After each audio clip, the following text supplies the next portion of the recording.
దేశంలో పేద ప్రజల సంక్షేమం కోసం కేంద్రం నిరంతరం కృషి చేస్తోందని బీజేపీ జాతీయ ఉపాధ్యక్షురాలు మహబూబ్నగర్ పార్లమెంట్ సభ్యురాలు డీకే అరుణ అన్నారు. మహబూబ్నగర్ జిల్లా కేంద్రంలోని బీజేపీ కార్యాలయంలో నిర్వహించిన మీడియా సమావేశంలో వారు మాట్లాడారు.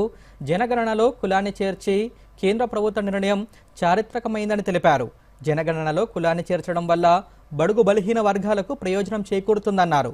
స్వాతంత్రానంతరం కులగణన జరగకూడదని కాంగ్రెస్ పార్టీ నేతృత్వంలోని కేంద్ర ప్రభుత్వం నిర్ణయించిందని, దేశంలో సుదీర్ఘకాలం పాటు అధికారంలో ఉన్న కాంగ్రెస్ పార్టీ కులగణన చేయలేదన్నారు.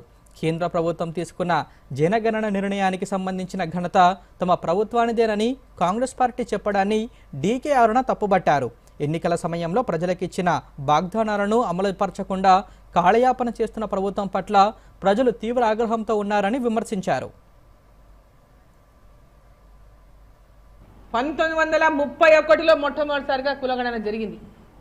ఆ తర్వాత స్వతంత్రం వచ్చినాక కాంగ్రెస్ ప్రభుత్వం 60 ఏళ్ళు దాదాపు అధికారంలో ఉంది.